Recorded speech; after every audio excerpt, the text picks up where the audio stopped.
Okay, Milton Friedman, if you are made dictator for one day, the next day the American government... No, I don't want to be made dictator. You wouldn't? I don't believe in dictators. Okay. I believe we want to bring about change by the agreement of the citizens. I don't believe in arbitrary rule. Let me put it this way then. If we can't persuade the public that it's desirable to do these things, we have no right to impose them, even if we had the power to do it. Proponents of the Great Reset argue that the pandemic proves our former society doesn't work. So we need a tech-focused, sustainable future to reduce emissions and thereby save the planet. I now have the pleasure to welcome the World Economic Forum. It is the cradle of some of our prominent organizations that are here with us today. It is the place, for example, where CEPI was founded, and it is a main link to the private sector. With us is Professor Klaus Schwab on video.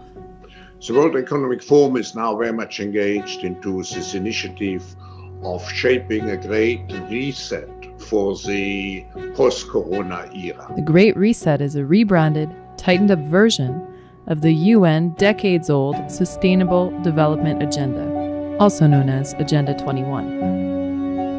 This year's lockdowns have caused emissions to fall dramatically, but emissions are already rising again, in some places surpassing pre-COVID levels.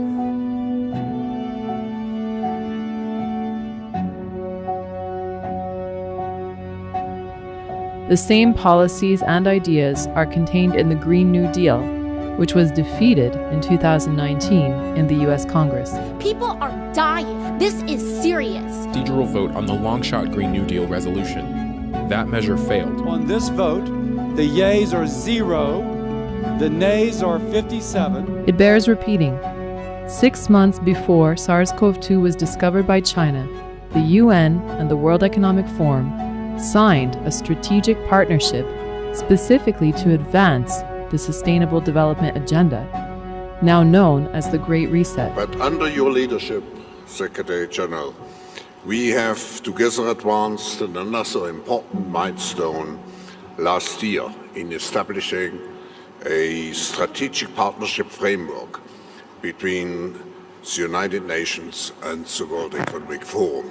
Klaus Schwab has been openly fighting against Milton Friedman-style economics for decades, ever since Friedman published his famous 1970 essay, "The Social Responsibility of Business is to Increase Its Profits." That's why this year's forum sees the launch of a new Davos manifesto, and it's a powerful opportunity to change business as usual. While the Western liberal economic order has reaped huge benefits, it's been too narrowly focused on the interests of shareholders.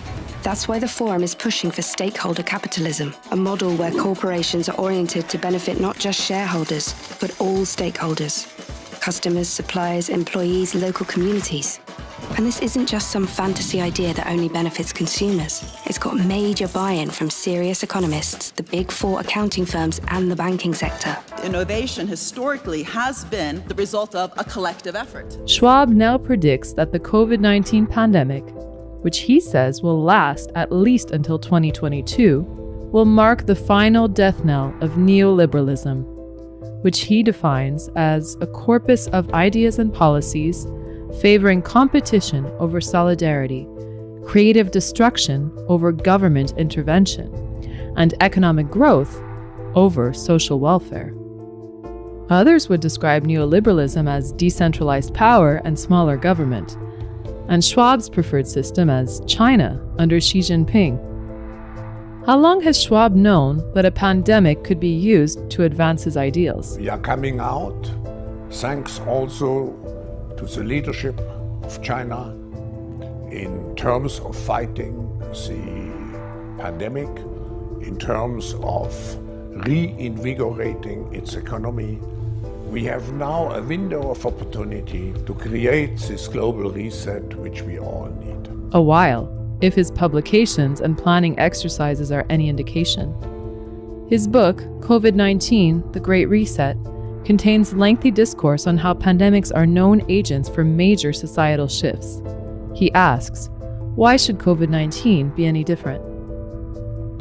Then there's the fact that Schwab's organization practiced a high-level pandemic exercise in October 2019, less than 5 months before COVID-19 came along. It began in healthy-looking pigs, months, perhaps years ago. A new coronavirus spread silently within herds. Gradually, farmers started getting sick. Infected people got a respiratory illness with symptoms ranging from mild flu-like signs to severe pneumonia. The sickest required intensive care. Many died. Experts agree, unless it is quickly controlled, it could lead to a severe pandemic, an outbreak that circles the globe and affects people everywhere. The World Economic Forum's co-sponsors for this event were the Johns Hopkins Center for Health Security and the Bill and Melinda Gates Foundation, both of which have actively promoted 2020's unprecedented pandemic response.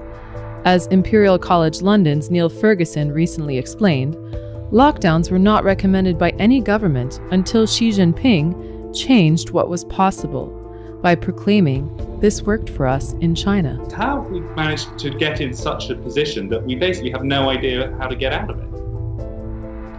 I mean, I actually think you can turn that question around. I think it's quite remarkable, and China showed the way, that we have basically stopped a highly transmissible respiratory virus in its tracks. This extraordinarily fortuitously timed pandemic planning exercise makes Schwab look like something of an oracle. Indeed, he openly brags about his foresight. For years, international organizations like the World Health Organization, institutions like the World Economic Forum, and the Coalition for Epidemic Preparedness Innovations, and individuals like Bill Gates have been warning us about the next pandemic risk, even specifying that it would emerge in a highly populated place where economic development forces people and wildlife together, that it would spread quickly and silently by exploiting networks of human travel and trade, and that it would reach multiple countries by thwarting containment.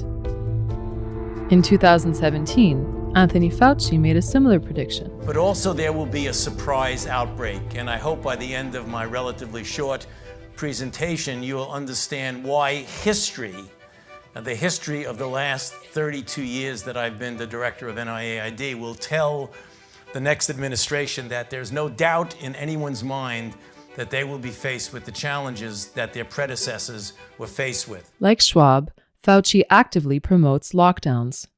Like Schwab, he declares that we can never again return to normal. If we do, we should expect diseases to constantly jump from animals to humans, because pandemics never happened until 2020, when the world grew too industrialized. To save ourselves, we must redesign society in harmony with nature. Both Fauci and Schwab's prose are littered with terms like sustainability, inclusiveness, green, nature, and harmony. Terms that are hard to disagree with, although the behaviors supposedly promoting them are a harder sell.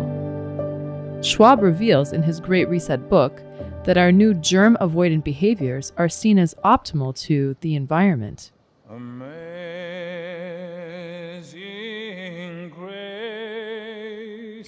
During lockdowns, many consumers previously reluctant to rely too heavily on digital applications and services were forced to change their habits almost overnight.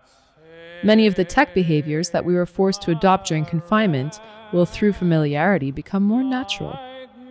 If health considerations become paramount, we may decide, for example, that a cycling class in front of a screen at home is safer and cheaper. The same reasoning applies to many different domains, like flying to a meeting. Zoom is safer, cheaper, greener, and much more convenient. Driving to distant family gathering for the weekend. The WhatsApp family group is not as fun, but again, safer, cheaper, and greener. Or even attending an academic course. Not as fulfilling, but cheaper and more convenient. Spelling this out for those too stunned to take it in. This is an open admission that it benefits Schwab and Fauci's political agenda to continue lockdowns as long as possible.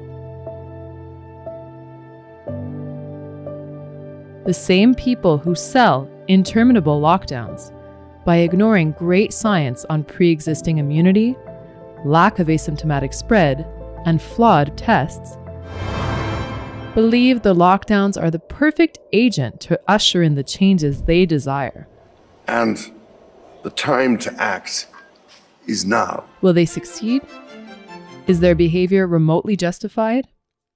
Does the pandemic really prove our society is fatally flawed? Why can't they use the political system to gain majority votes if their agenda is so good? Because we're all in this together, so help us build a fairer world. As kids, what can we do right now?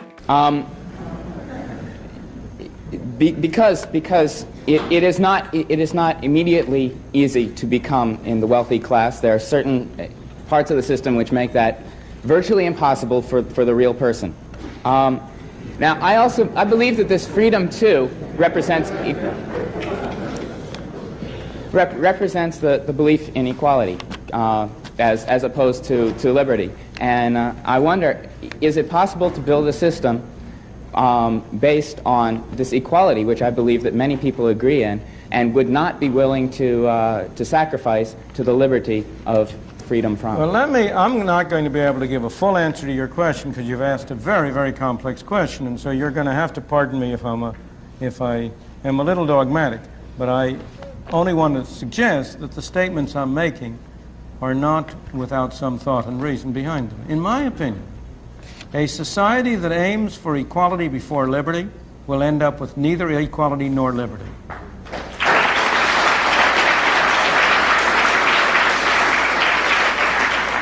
And a society that aims first for liberty will not end up with equality, but it will end up with a closer approach to equality than any other kind of system that has ever been developed.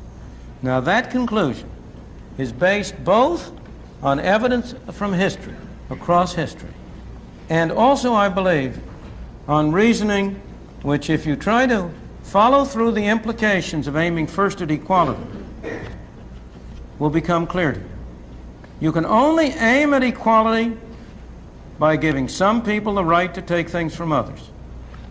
And what ultimately happens when you aim at equality is that A and B decide what C shall do for D. Except that they take a little bit of a commission off on the way.